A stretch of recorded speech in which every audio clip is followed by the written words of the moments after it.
और जो दिवेर की लड़ाई जिसका वर्णन हम करेंगे थोड़ी देर के बाद, उसके उसमें शक्तावत जो शक्ति सिंह के पुत्र थे, 17 पुत्र थे उनके, वे सब उसके अंदर आकर के पार्टिसिपेट करते हैं। तो ये मैंने आपको एक ब्रीफ कैरिकेचर दिया है। अब हम हल्दी घाटी से दिवेर की बात करेंगे, लेकिन दिवेर का युद्ध जो था वो इसके 7 साल बाद, इस हल्दी घाटी के युद्ध के बाद लड़ा गया। और दिवेर के समय हालत ये थी कि कुंभलगढ़, उदयपुर, गोगुंदा सब बड़े बड़े स्थान प्रताप के हाथ से निकल चुके थे। प्रताप का कुल इलाका 300 मील में सिकुड़ कर रह गया था। ऐसे समय पर भामाशाह आकर उन्हें पहले भामाशाह को वो मालवा का सूबेदार नियुक्त करते हैं ताकि वो मुगल थानों को और मुगल कारवानों को लूट कर अकूत पैसा एकत्रित करता है। और भामाशाह और ताराशाह दोनों भाई 50 लाख स्वर्ण मुद्राएं 1579 में दिवेर के युद्ध से 3 वर्ष पहले लाके प्रताप के चरणों में रख देते हैं, जिससे वे 5000 घुड़सवार और 25,000 पैदल सैनिकों की सेना को वो फंडिंग कर सकते थे। दिवेर के युद्ध में जो लोग प्रताप के साथ आते हैं वो उनके पुत्र हैं अमर सिंह।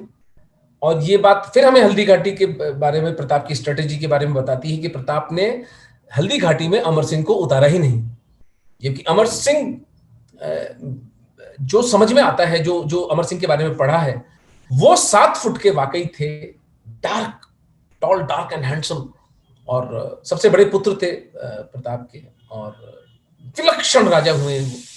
मैं कई दृष्टि में उन्हें प्रताप के समकक्ष या कभी कभी प्रताप से आगे भी रख देता हूं उनके त्याग और उनके समर्पण के लिए। लेकिन बात करें अगर हल्दी घाटी और दिवेर की, तो दिवेर के युद्ध में जो महानायक बन के उभरते हैं वो महाराणा कुंवर अमर सिंह जी हैं।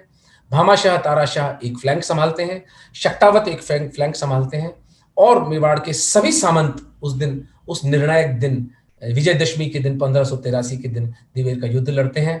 मैं अब रुचि जी से निवेदन करूंगा कि मैं 3-4 महीने पहले मैं मेवाड़ की यात्रा पर गया था। देवगढ़ के पास 20 किलोमीटर दूर दिवेर नाम का स्थान है, जहां हमारे मेरे एक जानकार हैं, मेरे मार्गदर्शक हैं, गुरु मानता हूं मैं उनको, श्री नारायण जी उपाध्याय, जिनके कारण मेरी पूरी मेवाड़ की इस पूरी इतिहास में मेरी रुचि जगी।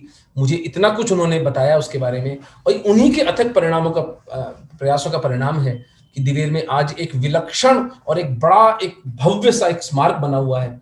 आप सबको वो वीडियो दिखाना चाहता हूं। कुछ साक्ष्य मैंने प्रयास किया एकत्रित करने के कि इन वामपंथी मैनेजर्स ने भारत के सबसे इंपॉर्टेंट युद्ध को, जिस युद्ध के कारण हम हिंदू हैं, उसको इरेज कर दिया है। तो उसको सार्वजनिक जीवन में रीएस्टैब्लिश करना वैज्ञानिक तरीके से, साक्ष्यों के साथ, प्रमाण के साथ बहुत आवश्यक हो जाता है। मैंने अपने स्तर पर कुछ प्रयास किया है कि इस वीडियो से आप वो देखें उस चीज को। इसका जो टाइटल है वो मैराथन ऑफ मेवाड़। दिवेर को जेम्स टॉड लिखता है मैराथन ऑफ मेवाड़। तो टॉड लिखता है कि battle of Haldi Ghati was the थर्मोपाइली of Mewar, क्योंकि हल्दी घाटी में हमारे इतने योद्धा मारे गए थे, फिर भी हम उसको जीते थे, हमने मुगलों को रोक लिया था। हमारी हार नहीं थी वो, लेकिन बहुत बड़ा मूल्य हमें चुकाना पड़ा था उसका।